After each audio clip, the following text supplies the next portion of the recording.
Okay, hello. So this is the Monday morning review session for the exam review for the exam 4. And on this exam, we'll be covering the digestive system and also the male and female reproductive systems. So we'll take most of the time today to actually go through the material as it relates to that. So that's going to be our focus. And really, I think that at this point, the big thing to notice is that we are almost done with the semester. So this is the final week when you will be tackling the exam 4. And then the next week is going to be the finals week. And during the finals week, I have a little project for you. I've mentioned a few bits and pieces about that earlier on, but really it's something that you can complete I would say within 4 to 6 hours. So you don't need to prepare for that ahead of the time. You just squeeze it in somewhere during your finals week to get completed. It's not a huge assignment, but it allows you to gain extra points that count towards your final grade. And I'll be providing more details about the finals project in just a due course. Big thing to remember that this week we do not have new assignments, so I'm simply asking you to do the exam 4 and the practical 4. And if you have any other assignments that you missed that you would like to reattempt, this is a good time to get those completed. So I've received some emails about reopening assignments, and I will get those done for you right after this recording is finished. So consider this week as a great chance to catch up on any work that you might be possibly missing. This week is ideal for that. In terms of this week, I'm asking you to get the exam 4 and lab practical 4 completed by the end of the week. I believe Sunday is the 16th. So let's keep that as our goal. If you have an accommodation version, the code that you'll be using to access that is the exact same one that you used earlier on. And here you can also see the points that are allocated for the exam and for the lab practical. I do have a study guide that we'll use to cover the material for the exam 4. And what I'm going to do, I'm going to jump out of this presentation and open up the study guide, and we'll use that to work through everything that we need to know about that. So if you bear with me, I'll pull up the PDF file, which we will use to cover the material for this review session. And as always, I do want to start by mentioning just a little bit that we will first cover the digestive system, and after that our attention will move to the male and female reproductive systems. As you saw, we spent a little less time on the male reproductive system than on the female one, but all of these are included in the exam materials. So let's start with our topic of digestive system. And as you remember, I always try to have some sort of a systems links. So if we think back to that and what we have learned so far about various systems and how they are connected, we of course remember that the digestive system was all about changing these sugars into ATP. And to do that, that happened at the mitochondria. And as that process took place, we needed then to have the digestive system to bring these materials in, but also to have the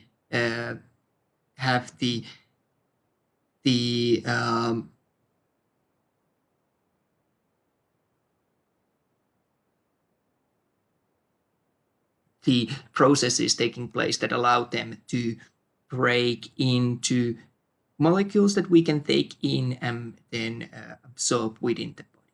And I'm noticing that I've just opened the different version from the review guide that I had on mine. So let me just pull up the right version for you, and we'll have used that. That's going to make our review a little bit faster today, as I have the right answers, so I won't be filling in every block myself.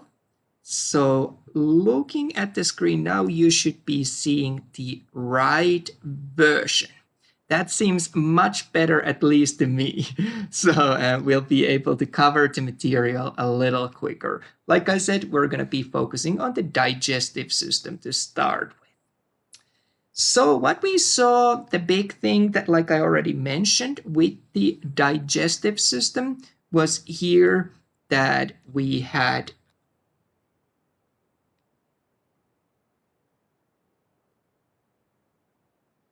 the sugars, which we are changing into ATP at the level of mitochondria. And to do this, we of course needed then to have carbon dioxide and water, which were produced as a byproduct. We needed to find a way to get rid of them. And that's where our urinary system and our respiratory system stepped in. So they allowed us to get rid of these waste products that we were left. And let's have a look of the functions of the digestive system. I've listed 4 essential functions that I want you to be aware of as they relate to the digestive system. So the first thing, of course, if we think about it, is that we need to take the food in. It needs to get into the body in one way or another. And then we have 2 further steps, which we'll have a look of a little bit more. But we also needed to get rid of anything that could not be used. So those were the 2 steps. The 2 most important steps or terms that I really want you to be familiar with are the process of digestion, where we are breaking the large food molecules into smaller. That's an important concept to be familiar with. So when we're digesting something, we are taking a large molecule, usually the food molecule, and we are breaking it into size of components that are then something that we can work with within the digestive system. So that was our digestion, breaking down the large food molecules. And when we talk about the absorption, here we have those smaller molecules that we have just made, and because they're smaller, we're able to pass them into the bloodstream or lymph in case of large dietary fat molecules. So that process is known as absorption. So absorption is all about these small molecules now being able to cross that membrane from inside the digestive tract, which, as you remember, here we had mouth, and it was really, and we have our stomach, we have our small intestines, our large intestines, and other opening at the other end. But what we saw here was that digestive system really was just a tube that runs inside our body and connects all parts of that tube. But as it is this tube, it really is never fully technically inside our body, in a sense that it would have crossed the plasma membrane that separates this tube from the inner organs. So for this crossing to be able to happen, that's where we needed digestion first to take place, that we break the elements small enough, and then absorption can happen, which was the step where these small molecules that we had now prepared are able to cross the plasma membrane. So that was really the big deal here, the big take-home message. And these 2 terms are very important, so I can promise that I'm going to ask them in the exam. You really want to know what's the difference between digestion and absorption. So I strongly recommend that if it feels uncertain or unclear, make sure that you review them. And I think that now that I have this diagram ready here, that might help to explain it. So everything that you see kind of white inside this blob that I've drawn, that is the digestive tract, and it should be all one continuous tube. And we remembered that food came in there, and as soon as food came in at the level of the mouth, it was already the salivary enzymes that started to break down these larger food molecules into smaller components. And this process of breaking larger food molecules into smaller components, that was, of course, our digestion. So make sure that you are aware of what happens here. Digestion, breaking down food into these smaller molecules. And once we have these small molecules, they then are able to cross from the digestive tract inside the body, where we are then able to use them at the level of mitochondria to make energy, make ATP. This process where these smaller molecules crossed from the digestive tract inside the body, that was known as absorption. So another important term to be aware of. So make sure that those two are clear to you.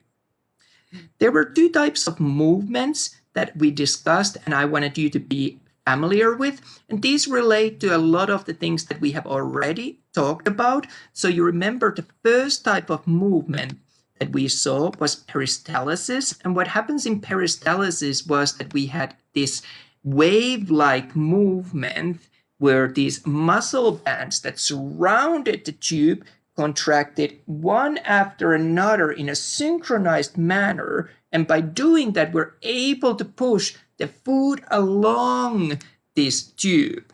So it really plays an important role in moving the food material within this digestive tract. The other type of movement that we saw was known as segmentation.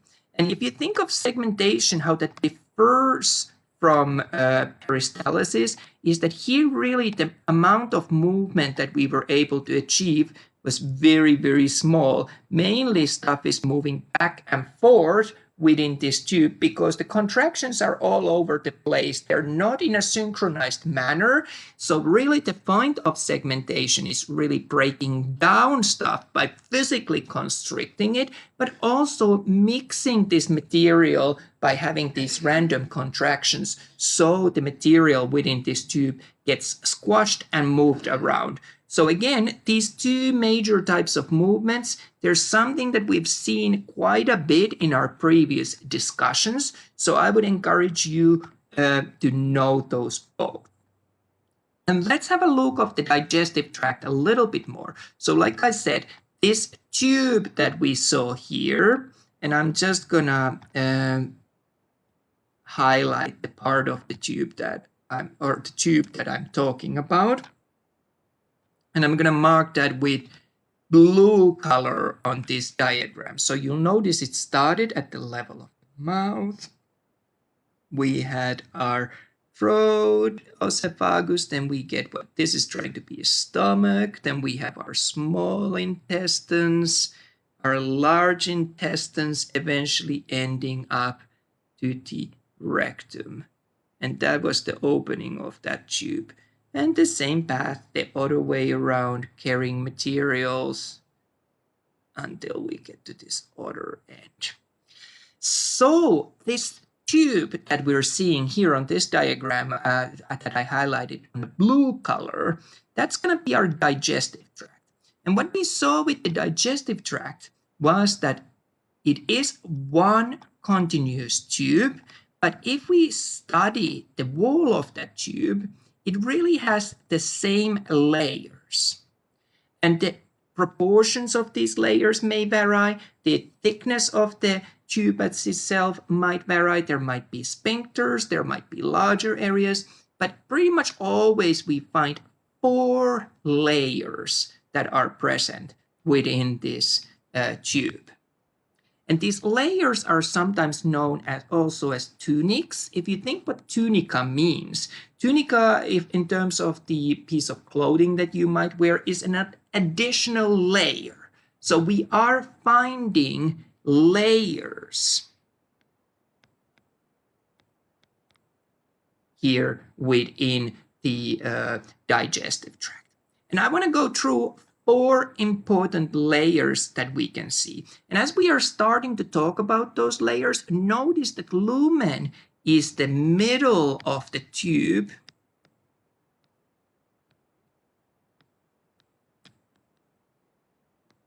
So in this case, it is the middle of the digestive tract.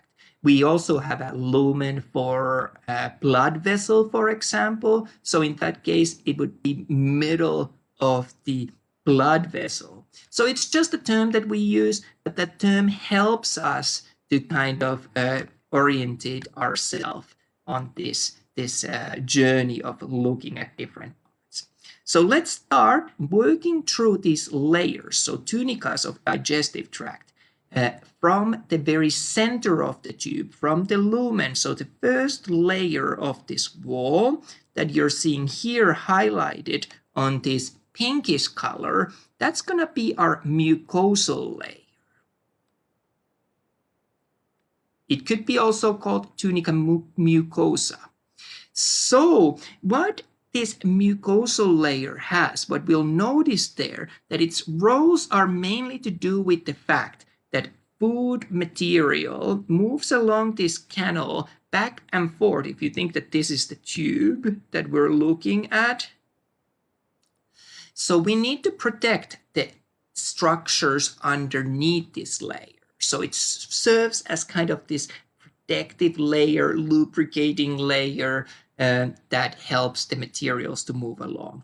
To do this lubrication, for example, the easy movement of materials, we will secrete certain materials to the surface, the layer, the mucosal layer that's in direct contact with the food matter.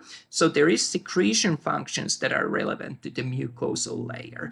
And of course, absorption, if we have material passing through into the body, crossing this membrane.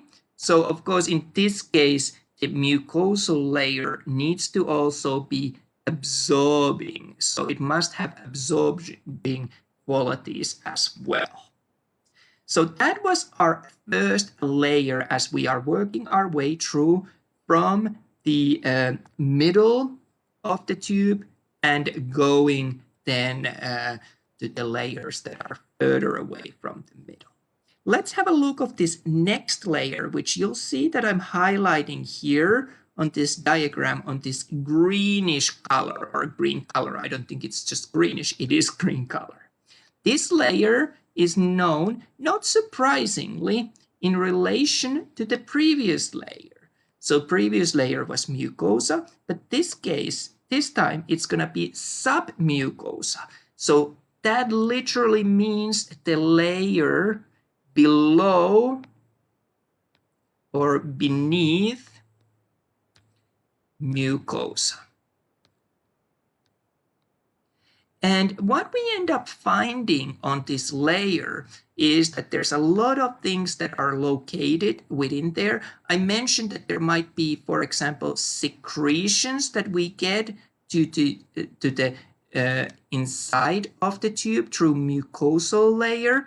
Well, the glands themselves are not located within the mucosal layer. It is here within the submucosa where these glands are actually located. So we might add few glands here if you wish, and they then have tubes, ducts that go through the mucosal layer to release their secretions there. So that's our glands. Other thing that we'll notice in rich numbers within the submucosal layer is that there's a lot of blood vessels there. Arteries and veins, and in addition there's going to be nerves. All of this tells us that the functions of the submucosal layer are very well controlled. So we need to somehow control how these glands that we end up finding are working and what they are releasing and when they are releasing those. So we can add a nice nerve cell there, for example, controlling that nerve that gland that we saw there. So that's our submucosal layer. The next layer that I want to talk with you guys is gonna be our muscular layer. And you'll notice that I'm highlighting the muscular layer as if it has two separate parts. And this is in fact the case. There are inner and outermost muscular layer. So the innermost is usually or is circular in the direction how the fibers of this muscle layer run.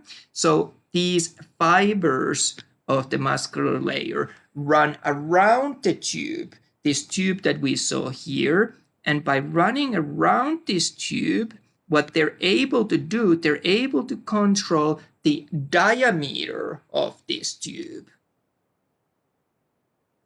Whereas the outermost layers then run longitudinally, so they're able to control the length, overall length of this tube. So that's the big difference between the two. There is a third place where third types of muscle fibers that we find, but we find those only within the stomach. And these fibers are known as oblique fibers. And I've drawn here just a quick sketch of stomach, and these run not in a longitudinal and not in a circular manner. They run in the third type of manner, if you wish. And why this would be useful is that within the stomach, we want to have as much mixing movement available as possible. So that's why we find this third type of muscle fiber within the muscular layer of the stomach. And that leaves us to have a look of the one very last layer that I want us to talk about. And what you'll notice is that this last layer is very, very thin. It's the outermost layer of this digestive tract structure, and it is known as a serosa.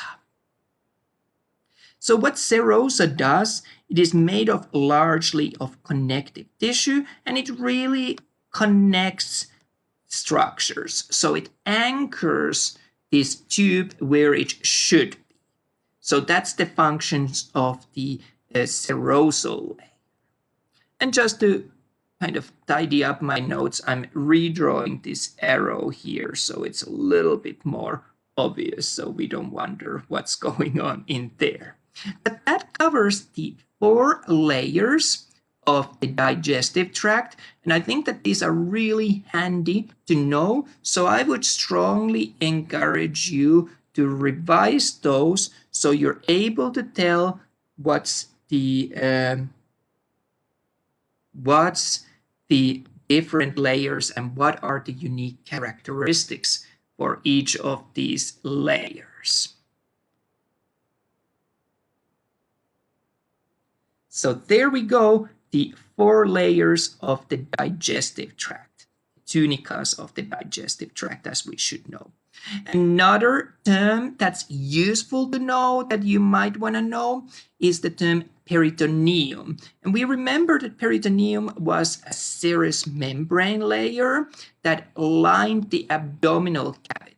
And here I have added kind of a nice diagram that shows a lot of this peritoneal layer that really surrounds the abdominal cavity, the different parts of it, making sure that we are able to separate the inside and outside. This was very useful, for example, if we have an inflammation.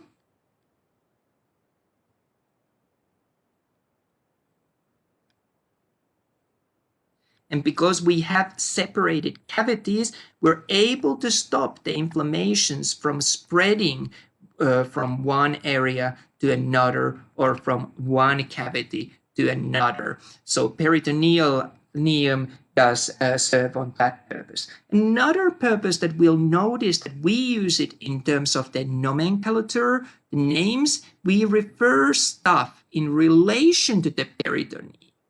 So whether it's retroperitoneal, which would be behind the peritoneum, I think kidneys are a good example of that. They would be located here behind the peritoneum.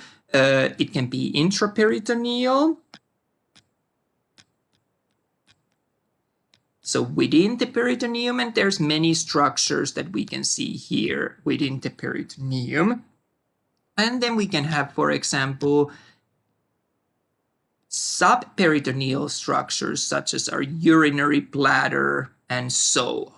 So they are below the peritoneal layer. One specific part of the peritoneum that I do want us to note and be aware that it is there is structure known as greater omentum. What greater omentum is, it is, like I said, part of the peritoneum, but it's so important because of how it is so visible for us when we do dissections. When we open the abdominal cavity from the anterior side, so looking in from here, we'll notice this big flap-like structure that's covering the abdomen, just right under the skin, fat, and muscle layers. And this is known as greater omentum because it's this great flap, great curvature, and there's often little fat pockets and so on attached to that. So we either need to remove it or fold it over if we want to dissect further into the structures underneath it.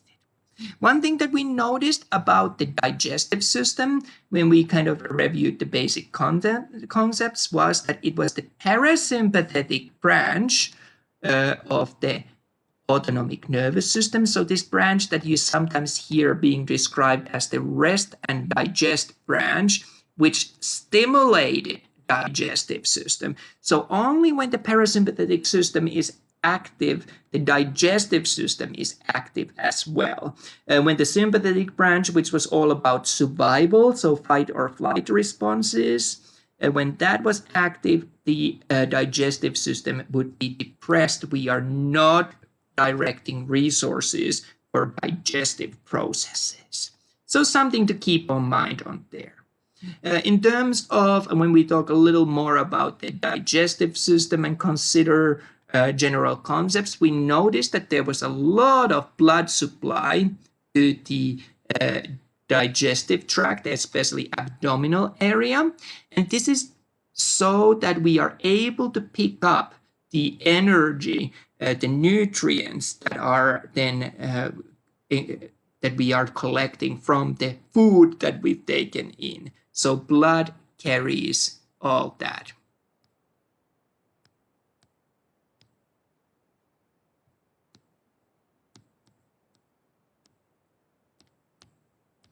And where all of this blood goes is pretty much all directly to the liver.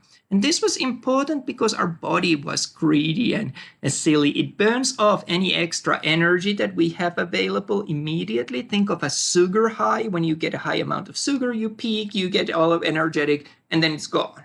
So we're not being very smart about how to use a rich energy supply that we might run into. But liver is capable of doing that. It's capable of storing energy for later use. So for that reason, liver is kind of seen as the gatekeeper or the smart one in this system of storing the energy from that we get from this nutrient and energy-rich blood from the abdominal area for later use. So that's something to know. The other thing that I wanted to mention, we can talk about the oral cavity. The other term that you sometimes see, of course, we know that that's our mouth cavity. Other term that you sometimes see is buccal cavity. So we're talking about the same area, same region on all of these options. And one thing that I asked from you during the lectures was that when does the digestion start? When are we starting to break down those larger food molecules into smaller? And I argued that it could be already before the food enters to the mouth, just a slight seeing the food, smelling it, or even just thinking of that. If you think of, for example, Pavlov's dogs. So just that process initiates the production of saliva, and saliva contained the salivary amylase, which was one of the important breakdown chemicals for starch. So that's something to keep in mind, that the digestion starts way over or way before the food even enters in. We had a look of functions of the mouth. Really, the important thing that we noticed was that it was the entry route for food, but we also screened the food going in. So there's a lot of sensory reception for flavors, for texture, and so on. The connection to the nasal cavity gives us that olfactory sensation as well. And of course, mouth plays an important role in modern communication through the speech. We rely on that greatly. We also reviewed the boundaries of the mouth. So at the front, we have lips anteriorly. And you remember the space between the gums and the lips was known as our vestibule. So this area, if we have here our gums, we have our teeth, and here we have our lips that come down. And let's do the upper lip as well. So that space between the two was known as our vestibule here. So another term just to be familiar with. That could be a nice one that you run into occasionally. What else? Laterally on the sides, our mouth is defined by our cheeks. Superiorly, of course, our palate. And you remember we had the superior and with the palate, we had the anterior and posterior part. The anterior was the hard palate, and posterior was the soft palate that then changed into uvula. We have the bottom of the mouth, the inferior surface made by the tongue, this big clump of muscle tissue. And at the back, posteriorly, we of course have the pharynx, and especially the part of the oropharynx. So oropharynx and laryngopharynx are both shared by both the respiratory system and digestive system, whereas the nasopharynx is reserved solely to the to our respiratory system. Let's have a look of the tongue just a little bit. We notice that tongue formed the floor of the mouth, really made of bundles of skeletal muscle. So if you're trying to describe it, what sort of muscle is tongue made of? Well, we're going to go for the skeletal muscle. We had these bundles, the more intrinsic bundles gave us the shape of the tongue, whereas the extrinsic ones help to control the position of the tongue. One important thing that we noticed when we talked about what tongue does, it does do this mixing, even gripping of food. It initiated the swallowing by pushing the food matter to the back of the throat. And we also noticed that it played important taste sensory role in terms of the space. Is first in shape of the taste, and then speech as well. An important term that I want us to pay attention, we no longer talk about food as the food has entered to your mouth and been mixed with saliva, and in this process we have broken down the food matter, made of it into this ball-like a little bit softer structure, if you wish, that's easier to swallow. Now we are talking about the bolus. So that's something to notice and be aware that we use proper term. We no longer talk about food passing through the digestive tract. It's going to be our bolus. For the tongue, a couple of structures that I wanted to mention to you. You know those small rounded projections on the surface of the tongue? Those were our papilla. We also talked about the frenulum. So frenulum was this connective tissue band that connected the base of the tongue to the floor of the tongue, and also on the inferior and superior part of our vestibular cavity, so connecting the gums to the lips. Let's do a quick sketch out of that just to notice. So here we have mouth open, upper lip, lower lip. We have lifted our tongue up. We, of course, would have some teeth here. I'm not going to draw all of them because I hope to do other things today. And back of the mouth, it would look probably dark. There you might see uvula hanging. But the frenulum was this connective tissue band that we'll see running at the base of the tongue and connecting also on the lower lip and upper lip from the gums to the lip. So that's what frenulum was. Something to know. I already mentioned the term uvula. So this was the little hanging projection that we could see. Here, if we look, oh, I didn't mean to do that. If we look to the back from the soft palate hanging down this projection, that was our uvula at the very back of the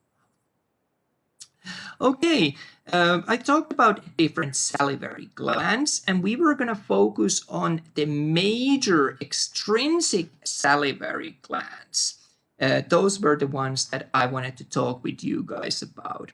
And salivary glands, saliva played multiple roles, multiple purposes for us.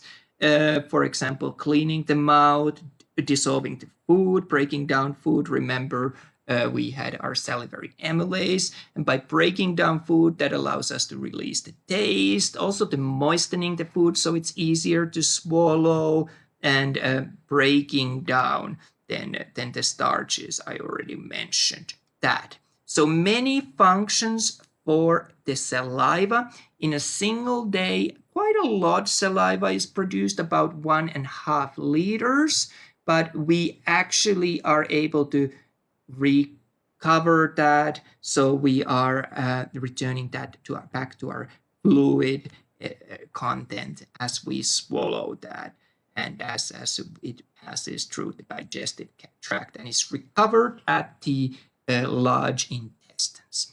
Well, the 3 specific types of salivary glands that I wanted to talk about, let's go through them. The first one is this one here, right next to the ear on top of the masseter muscle. This one is going to be our parotid salivary gland.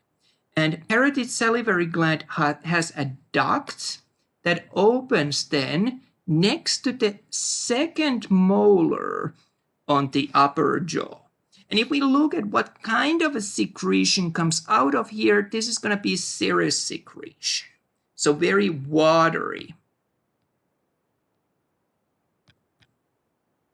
The other thing to notice, if you're trying to remember, how do I remember that it's a parotid gland? Think of the pirates and how a parrot sits on their shoulder. This is a bad drawing of a parrot, but it's the best I can do at this time. So if you have a parrot and parrot is sitting on their shoulder, well, that parrot is going to be located where we see this parotid salivary gland. The next gland that I want to talk about is going to be our submandibular salivary gland. So it's going to be this one here. That's described as being located in the medial mandible, so within the jawbone, and we have one duct coming out of there. And this duct runs to the base of the lingual frenulum. So you remember this connective tissue band that we just had a look of. So we of course have one on each side. So the openings are located here at the base of the lingual frenulum.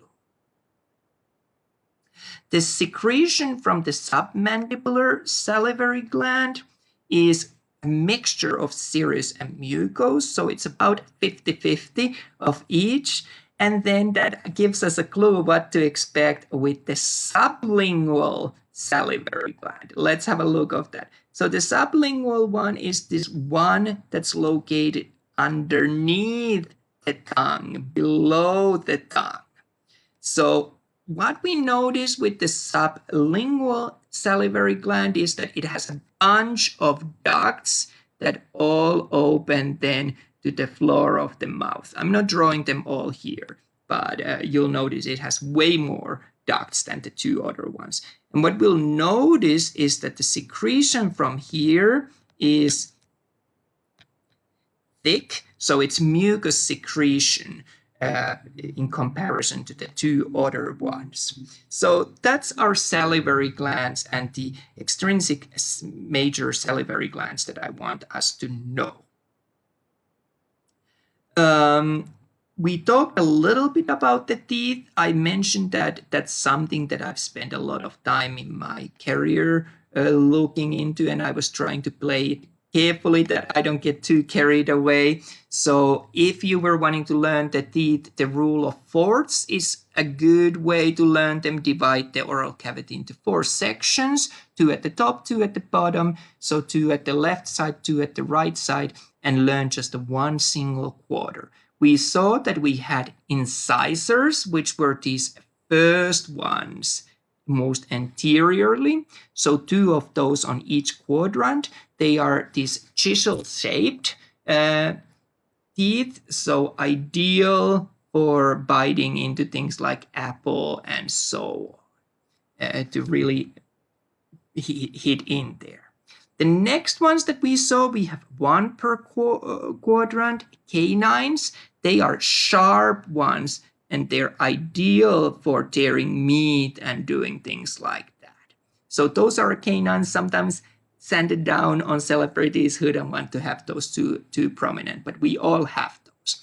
After that, we've got on this diagram on green, the premolars, or sometimes known also as bicuspids, which are kind of almost like the molars in terms of their function. And we had 3 molars per quadrant, and these are ideal for crushing and grinding structures. So they have this large surface area and powerful muscles that help to bring these together. So we're able to break down stuff, crush stuff, and so on. In terms of the teeth, when we look at the different parts of the teeth, we noticed that the part above the gum line was our crown. So there we had our enamel, ending, and central cavity that you might want to be able to identify.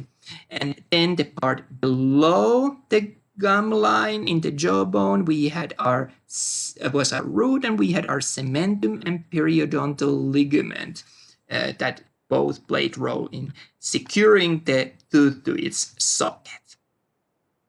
And that allows us to move on to have a look of the pharynx. And for the pharynx, you might remember that we had 3 parts. So let's do a quick sketch here. So here we have nose, upper lip, roof of the mouth, so palate, hard and soft.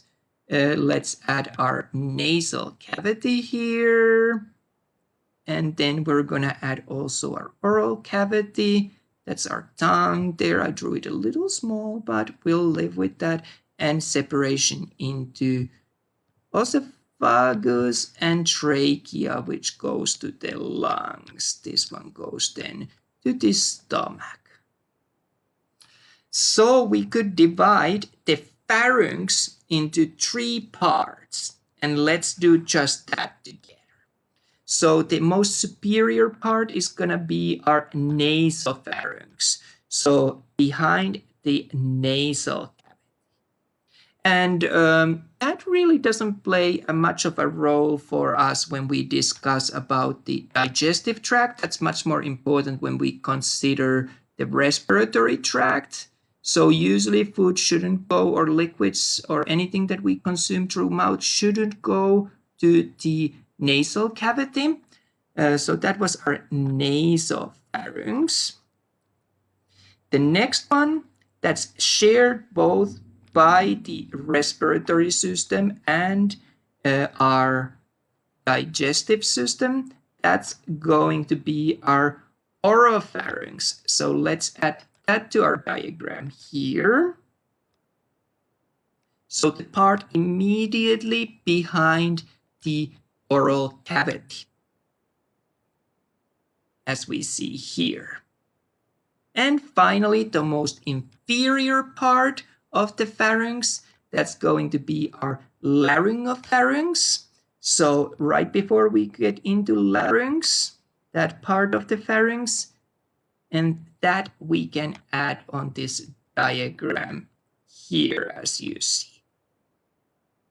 The fancy word that I wanted you to know in relation to all that we're discussing here was the term deglutition. That was the swallowing process. And remember, that started voluntary, that then became involuntary as the process had been started. You can't stop swallowing from happening once that has been initiated. And because I know that I'm running a little low on battery, I'm going to take a quick break and just get a charger, and we'll continue from there. So bear with me. So here we are. I hope that now we're able to continue without the battery running out. And give me just a second. Okay, we're back. Getting a lot of robocalls these days. But let's continue our review of the digestive system. The next structure that we're going to look at is going to be our oesophagus. And you remember that our oesophagus was nothing but this muscular tube. There was very little actual functions going on other than the transportation that took place there. If you want to associate something, what would be useful to learn about it? Well, think of the movement of the peristalsis. That's a good one. So the muscle wall of the oesophagus allows us to do that. One of the very few vessels that pierce the diaphragm, and that could lead into that sometimes we could have a hernia, as for example part of the stomach could sneak through diaphragm where it wasn't supposed to go, such as we see on this diagram that I'm sketching here. So hernias are not something that we're hoping to have or see, but that might happen sometimes. We get to the stomach, and stomach has a lot going on that we're going to look at. So let's review the important things. What do we want to know about the stomach?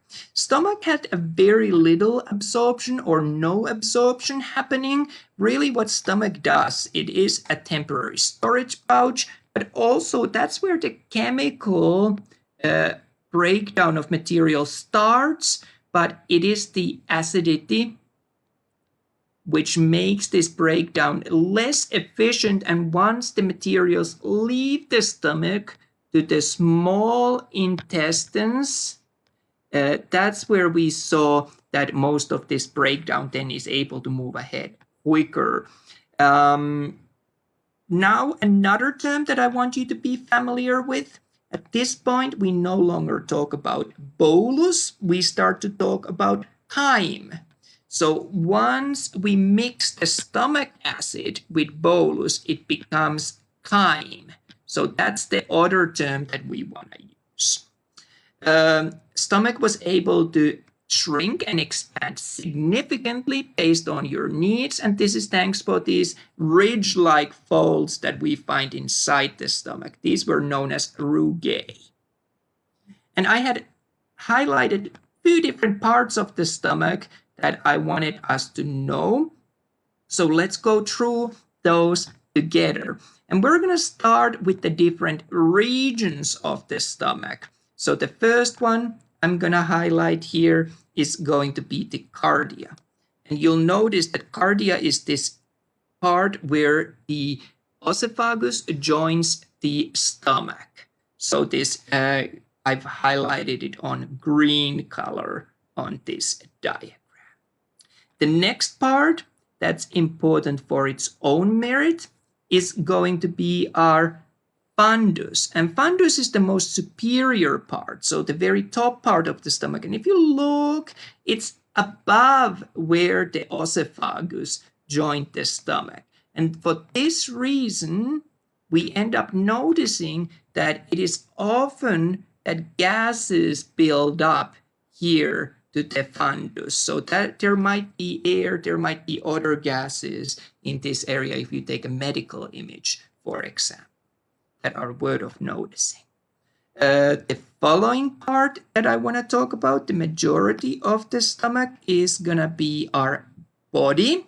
So body of stomach covers the major part of the stomach.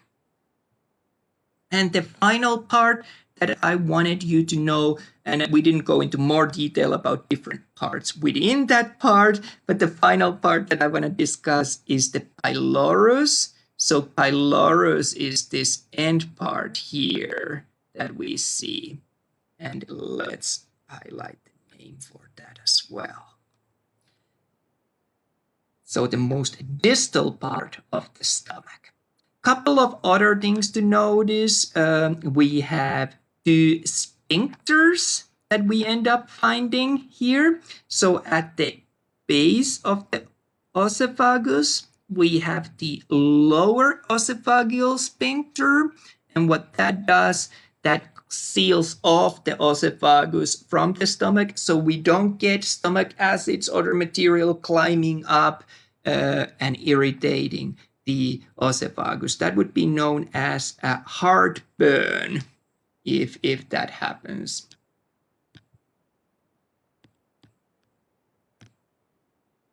And it turns out that heartburn has nothing to do with your heart. It is all to do with the fact that there's stomach acid that reaches the esophagus, irritates this esophagus. Then it can result in ulcers or even to cancer if that's repeated. So it's definitely worth of getting addressed if this happens to you a lot. The next sphincter that I wanted to mention was the pyloric sphincter. That's at the end where the stomach ends and small intestines start. So at the end of the pyloric canal. And that is actually a sphincter that we can't see, whereas the lower esophageal sphincter is more of a physiological sphincter than anatomical sphincter. The pyloric sphincter is visible, and that controls how much of the stomach contents we're letting into the small intestines at different times. Two other structures that I'm just simply gonna mention here. The stomach's more medial surface forms this lesser curvature, whereas the lateral surface forms the greater curvature. So those are the different parts of the stomach that I want us to be familiar with. We discussed about hernia a little bit when something bulged from where it shouldn't. And in case of the stomach, we looked at how that bulged through the opening that we would have within the diaphragm for the esophagus to go through. But then the stomach might start to bulge through from there as well. And hernias can be different severity, whether we have to address them or not. That varies. Other thing that I mentioned, gastric ulcers. So stomach acid irritating the lining of the stomach. That would cause ulcers. That would be painful. What we really do is use medication to decrease the stomach acidity, so it gives time for these ulcers to heal and get better. It might be necessary to also use antibiotics. So a couple of clinical things that I mentioned there. We did discuss about the secretions of the stomach. I've listed that nicely there, so you don't actually have to write it down yourself, but you remember that from the sheath cells, we got pepsinogen. Pepsinogen was inactive until it got mixed with hydrochloric acid, so stomach acid from the parietal cells, and that activated pepsinogen into pepsin. And pepsin played role in the protein splitting processes. The hydrochloric acid also caused the gastric lipase to be very weak, so that the fat splitting that's made by this gastric lipase, so think of lipase, lipids, fats, and secreted from sheath cells, that really isn't effective within the stomach. It becomes more effective once we get to the small intestines, where the pH environment gets more neutral. Of course, we had secretion of mucus as well from the goblet cells and mucus glands. That the function of that is to protect the stomach wall. And we also had the intrinsic factor that was secreted and played major role in vitamin B12 absorption, and that came from the parietal cells. So the absorption within the stomach is actually rather poor, and that's poor because of three different reasons. We do have acidic environment, so when it's so acidic, most of the digestive enzymes don't really work well in this environment. So we need to get away from this acidic environment before these digestive enzymes are able to work and before the absorption becomes more efficient. There's also no or villi there, so the surface area of the stomach is limited. So we're not able to do much absorption there because we need a great surface area to do absorption.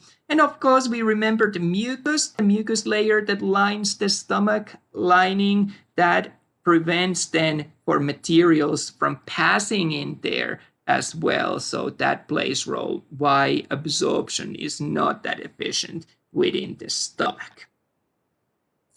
Then we get to talk about small intestines. They're anywhere from 2 to 4 meters in length, from 2.5 to 4 centimeters in diameter.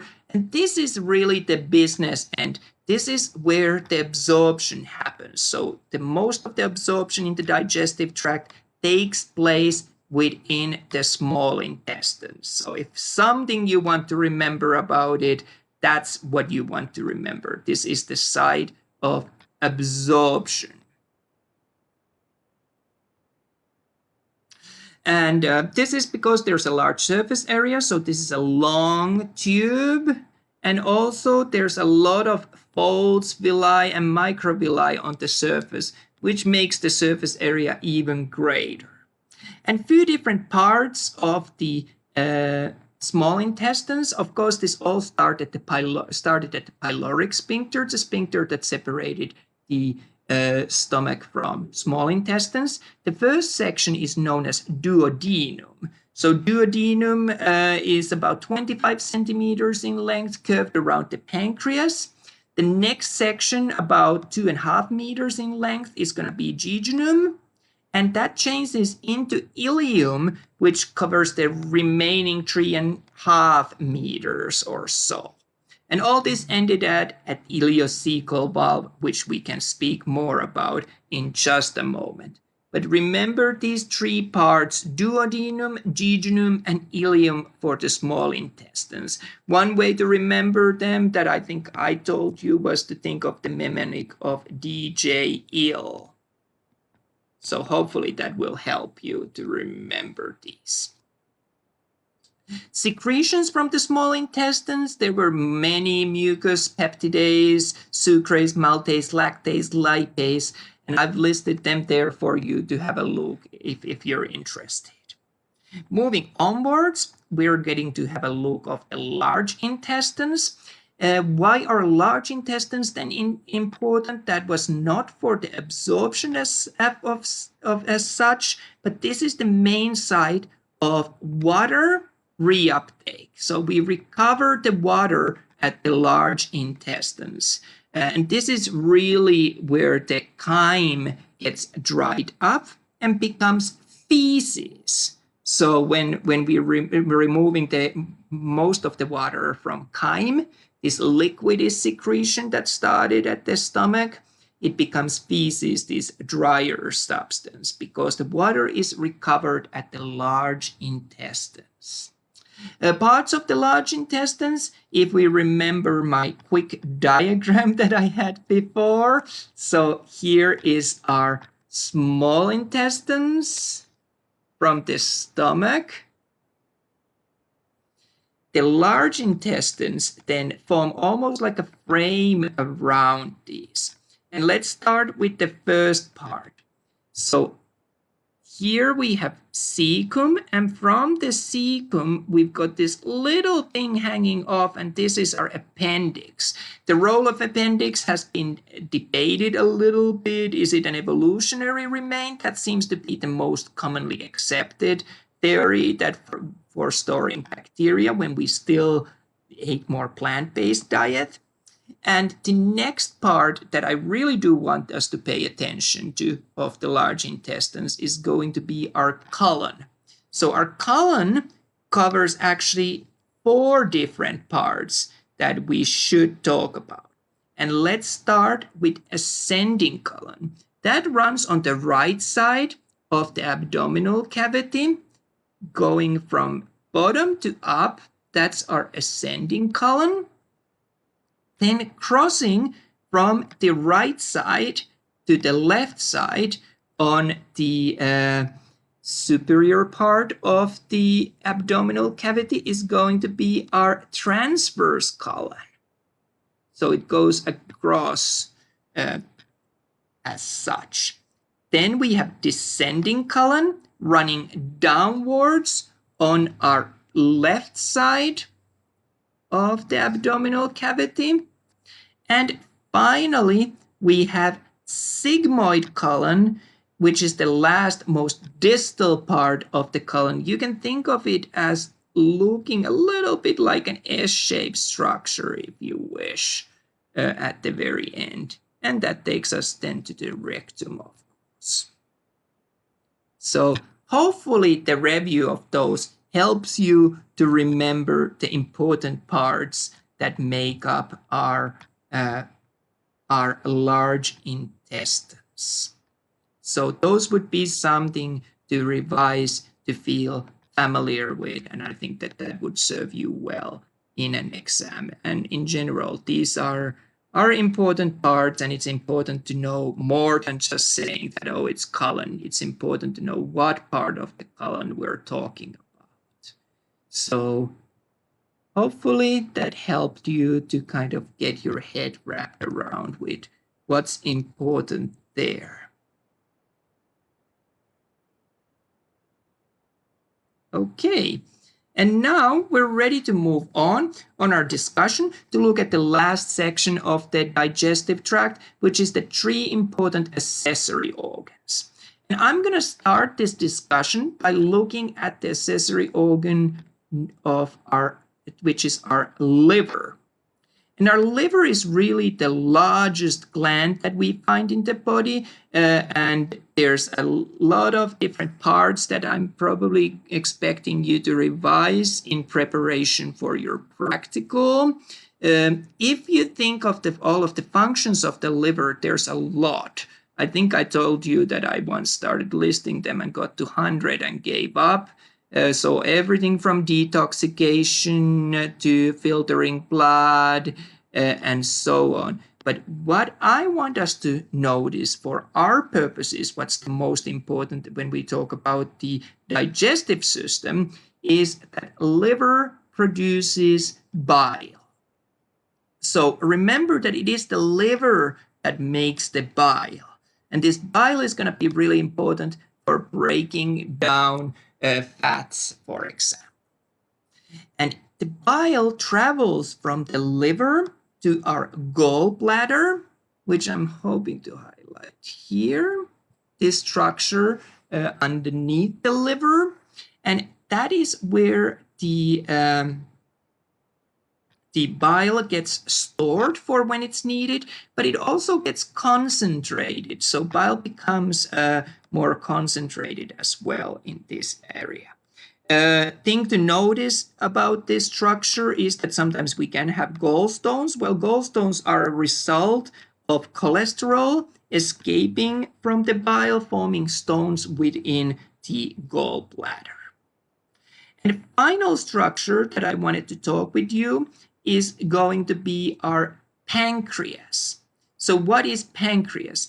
Pancreas is actually one of the organs that we tend to like in anatomy and physiology because it has two-folded function. It is both exo and endocrine gland. But for our purposes, we're of course focusing on the exocrine function, which is production of the pancreatic juice. And the pancreatic juice is the most complete digestive juice in your body. So it's really, really, really good for this purpose.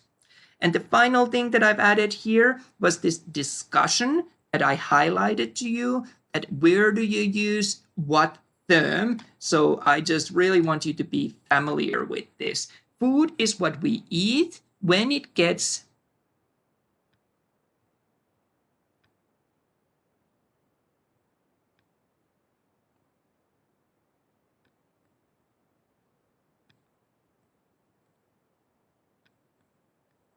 when food gets to the mouth and is mechanically broken down as you chew the food and mixed with saliva, we now talk about bolus. We form this nice, more humid blob bolus that we then have at this point.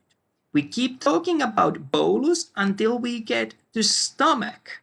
And when in stomach, we are mixing this with stomach acids, it becomes chyme. And chyme is much more watery, or liquidy, I should probably say, than the bolus. And finally, once we get to the large intestines, well, now we are recovering a lot of the water from these contents.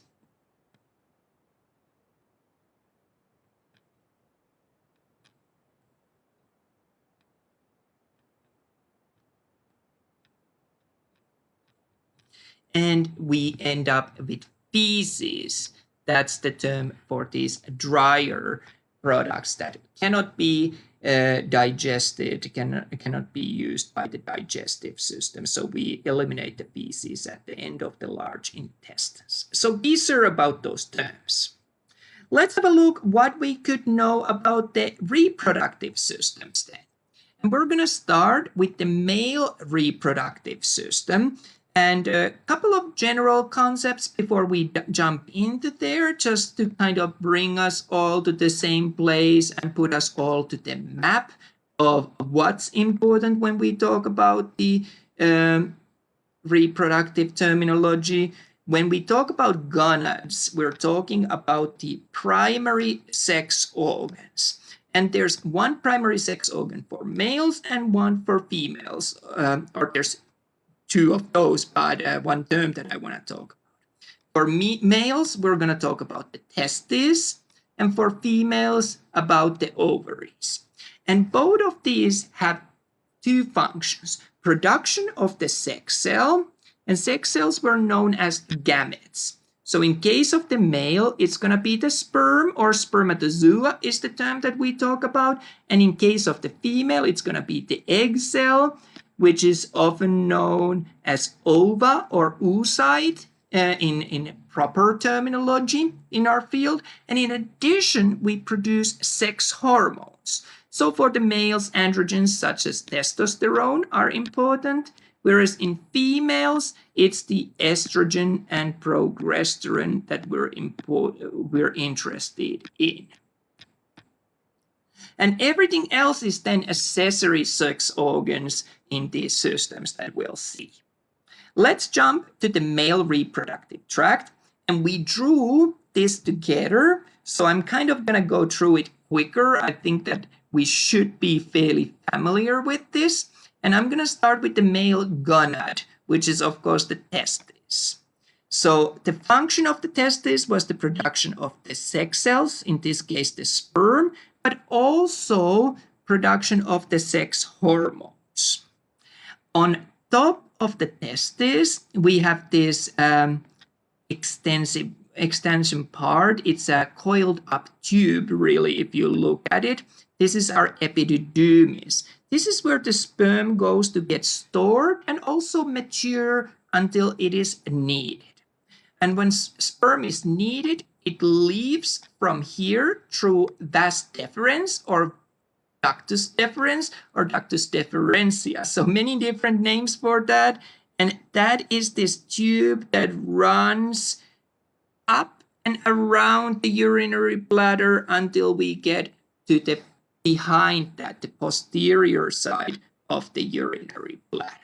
It is a muscular tube that plays a role in transportation, so we see the peristaltic movement there again.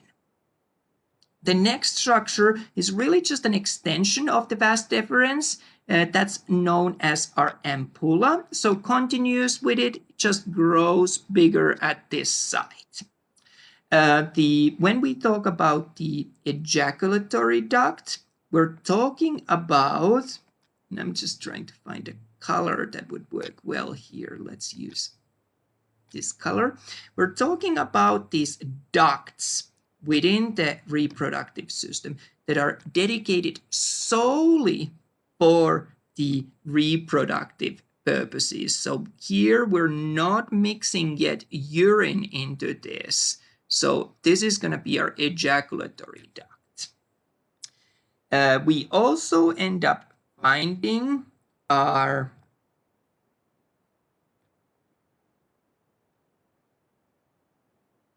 seminal vesicle, and seminal vesicle releases a nutrient-rich nourishment that then helps the sperm that now needs boost of energy to continue its journey. The next structure that I wanted to mention is going to be our prostate. Let's find a color for that. Let's use this. So our prostate contributes also through secretions, but the thing that we want to notice about the prostate is that there's a lot of age-related growth, especially on older men. We have that to look forward to. That's common to happen, and that can cause these vessels that run through the prostate to get constricted, and that would be, of course, a problem. And part of the reproductive tract that's shared by both the urinary system and our reproductive system. That part is going to be known as urethra. So let's add that to our diagram, and you'll notice that we have here our urinary bladder, and secretions from there join our ejaculatory duct and then continue down this urethra all the way to the opening at the end of the penis. And there's another branch going in here. So that's our urethra. One more gland that I want to add is going to be our bulbourethral gland. Bulbourethral gland is sometimes also known as Copworth's gland. So a few different names that we might end up seeing there. That releases secretions in response to sexual stimulation. So adds to our semen, which is a mixture of sperm and all these secretions from here. And the last things that I probably would add to this diagram, and let's see if we find a nice color for those. It's not going to be super nice, but we'll use this. Are going to be our corpus cavernosum and corpus spongiosum. These are erectile tissues around the penis, which help to make the penis to harden up and grow a little bit in size, so it's easier to insert it into female body. So our corpus cavernosum and corpus spongiosum play important role here. So those are the ones to notice about the male reproductive tract. I think that should be fairly straightforward, and we can mention a couple of words about scrotum. So you remember scrotum was this structure here. Let me just highlight it. This structure here where the testes are hanging outside the male body. And scrotum plays an important role. What scrotum does, it's able to keep the body temperature where our testes are about 3 Celsius degrees lower than our body temperature, and that's important for the sperm production optimal temperature. And there's a bunch of muscles that play a role in controlling their location. Few words about the sperm. Let's look at the structure of a sperm cell together. I'm gonna sketch it here real fast so we have something to look at as we discuss it.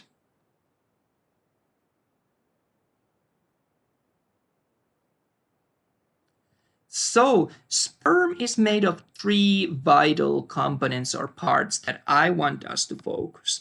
And we're gonna start with the head part. So the head part is where the genetic material is housed. So this is the material that we're hoping to pass and combine with the female egg cell, which really defines the offspring's half of its DNA from here. In addition, the head part of a sperm cell contains digestive enzymes that help it to penetrate into that female egg cell. So that's a competition race of life, which one of the sperm cells is capable of making it in there. So those enzymes help with that. The next part that I want to show is going to be the mid piece of the sperm. So that's this part behind the head. That's rich with mitochondria, and mitochondria allow us to have the energy for the movement of this tail. So sperm is actively swimming, moving towards where it needs to go. So for that reason, it also needs energy to do this active job, and it's the mitochondria that facilitate that. And finally, we have our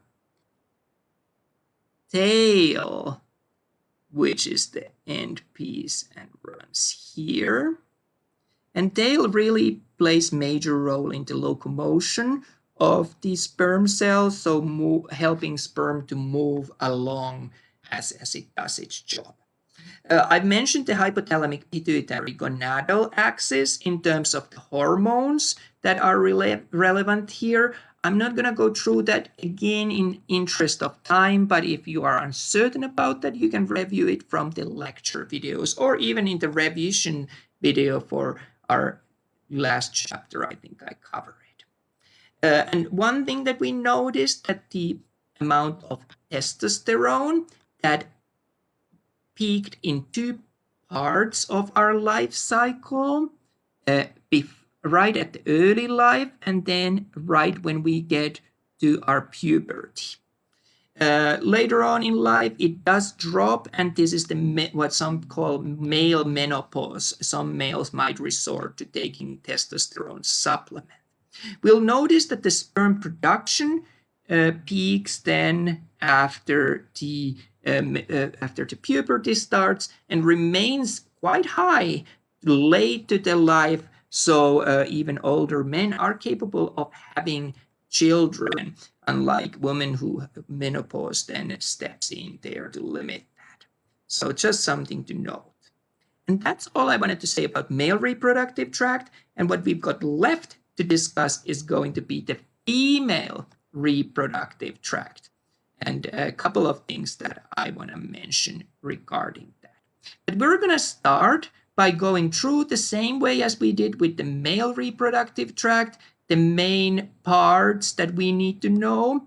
So the primary sex organ of a female is going to be our ovary.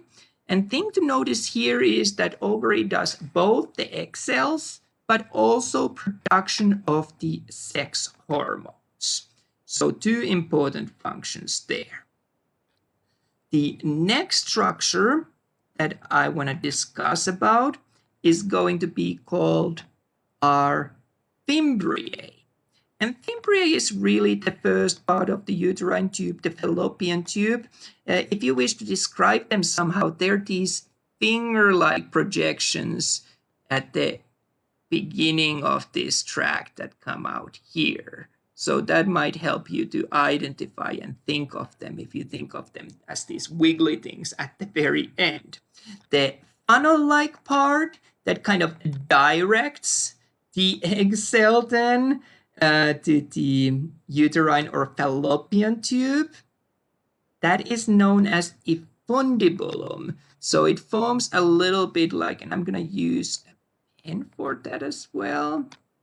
It forms a little bit like a funnel here, that directs the egg where it should be going.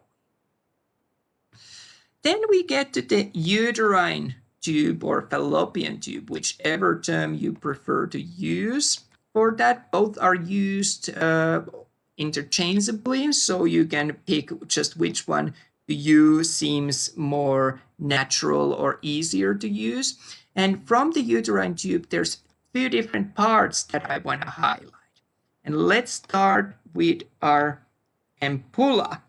So ampulla is this more wiggly part, if you wish, of the uterine tube, fallopian tube, whereas our isthmus is thicker and straighter final part of our uterine tube. We're going to add it here. Oh, add it here. So that's our isthmus. That allows us to get to the uterus. Let's have a look of uterus, couple of different parts. But while we are talking about the uterus and thinking of its functions, it is really the receival of the egg cell that's fertilized and sustaining that fertilized egg cell there. So that's the important role of the uterus. And uterus can be divided in three parts. The very top part, the most superior, the roof part of uterus, if you wish, is going to be our fundus, so the roof of the uterus there. A majority of the uterus, so I would say about 2/3 of the size of the uterus, is going to be body of the uterus. So this part here. And the lowermost third or so is going to be, and I'm just looking at different colors, hoping to find one that we haven't used, is going to be our cervix. So you might sometimes hear that we are taking a cervical smear. Well, that's possible because that's actually part that comes out from the out there a little bit, so we're able to access it through our vagina or through the vagina. That makes it fairly accessible to take a cell sample from there. The last part, and again I'm looking just for colors that I haven't used that I want to highlight onto this diagram, is going to be the vagina. So you noticed how the cervix protrude inside that a little bit. That's where the penis inserts to the vagina. So that's to note this there. Of course, we could also talk about vulva and perineum. I'm going to leave those for you to revise yourself, as well as I'm leaving the various ligaments for you to have a look from your notes or from our lecture videos. They are visible on this sketch here, but I just think that in the interest of time, I'm not going to focus on those. What I am going to focus and what I want to highlight is the passage of the egg cell, so our ova or oocyte. You remember that ovaries shed the egg cell to the pelvic cavity, so outside the reproductive system, and then that egg cell was caught by our fimbriae. So there's no direct connection between the ovary and fimbriae. Fimbriae really just grab the egg cell as it has left to the pelvic cavity. And then the egg cell travels up the uterine or fallopian tube, and it is within the ampulla of the uterine tube where the fertilization takes place. So the sperm has traveled all the way here to fertilize that egg cell. And now we have fertilized egg cell, which travels to our uterus. And within the uterus, we had two parts where we hope that the egg cell implants, either within the body or within the fundus of the uterus. We would prefer it not to attach to the cervix of the uterus, and that's because if there's the egg cell attaches there's a chance that the placenta forms over the cervix, and when the delivery happens, it gets ripped off before the baby is born, and baby is starved from oxygen. So that's why we do those early prenatal ultrasound scans. In terms of the female reproductive system, the other thing that I mentioned was looking at the hormonal control of the menstrual cycle. And we see our pituitary gland, and especially the anterior pituitary gland, which secreted two hormones that are going to be especially important for us. Follicle stimulating hormone, which is responsible for controlling the development of the follicle. So what follicle is? Follicle is this sac where the egg cell develops. So it grows and develops there, and the sac is left behind once the ovulation happens and the egg cell is shed. But this structure as a whole is known as a follicle. So something for you to be familiar with. Oh, I'm gonna redraw that. A structure for you to notice or be familiar with. And like I said, it's then left behind once the ovulation happens and the egg cell is shed. So all of this process was controlled by this follicle stimulating hormone. So that controls the development of the follicle and growth preparation of the egg cell so that it's ready and in place to be shed.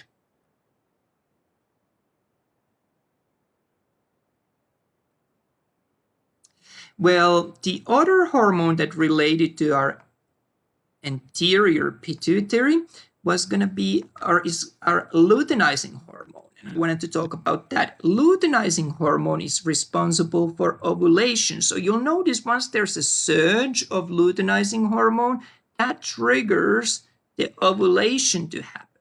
So shedding of the egg cell from the follicle. And let's see what happens after that. After that, we are left with the remaining parts of the follicle, and these remaining parts now become what we know as corpus luteum. So this structure left behind.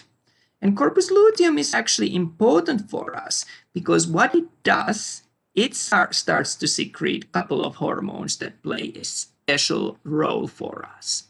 Let's have a look of that. So corpus luteum secretes, first of all, estrogen. And what estrogen does, estrogen is responsible for making the uterine line wall thicken, so grow much thicker as part of the menstrual cycle. So estrogen controls this thickening of the uterine wall lining. The other hormone secreted from here is our progesterone.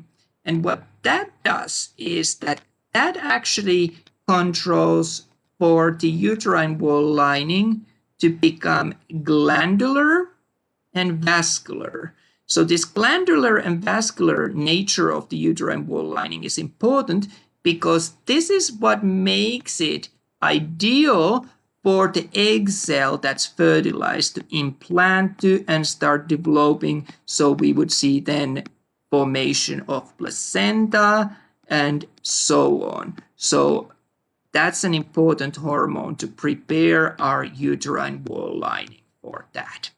And this happens if fertilization takes place, that both of these hormones keep being secreted, and we still see nice, thick and vascular uterine wall lining. So this is in case there is a fertilization of the egg cell.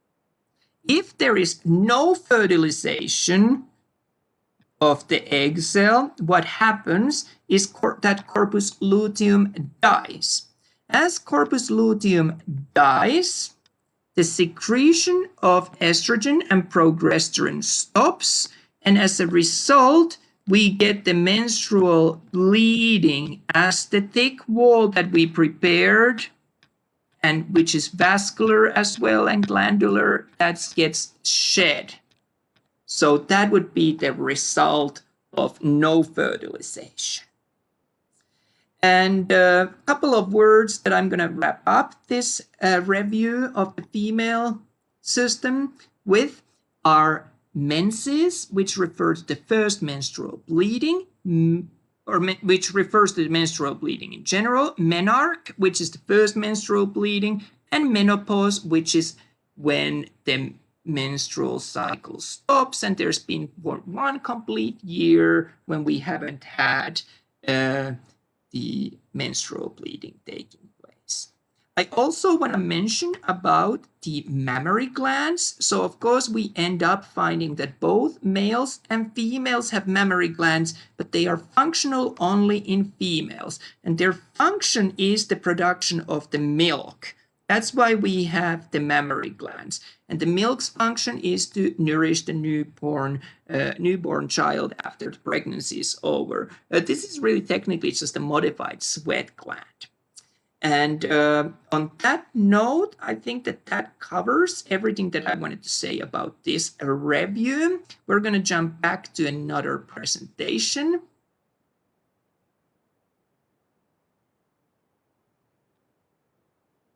This looks good. Looks like where we finished, I believe, the study guides for the practical for the exam. I also remind you that you've got for practicals listing of the terms that are worth of knowing that might help you, and I really encourage you to go through those practice version of the practical. There you have a chance, especially if you go through it multiple times, to see all possible questions that might come up. I have also uploaded the handouts for you available there on the Canvas. And like I said, if you do have any assignments that you would like to have reopened or added an extension for, just contact me on Canvas with the details. I know I have few messages to get back to and open those. I will do that immediately. I have had a lot of reference requests recently, so that takes a little bit of time, and those are usually time sensitive. So that's why we'll get to this reopening today, right after this recording. And finally, remember, you do have tutoring available, even though we are in an online format. That tutoring is through the Cranium Cafe, which is the virtual tutoring service. No appointment needed. And on that point, if you have any questions, do not hesitate to contact me, whether it's content related, technical, or anything else. I'm here to help you. And I think that covers our review, which was really focusing on the study guide material. I thank you for joining me. I hope you have a very good rest of the day and a very good new week. Remember, finish off this week strong because this is the final exam that you'll take, or last exam that you'll take as part of this course. Finals week is simply for extra credit activity, which I will share more about in a due course. So on that note, thank you for joining me. Have a good rest of the week.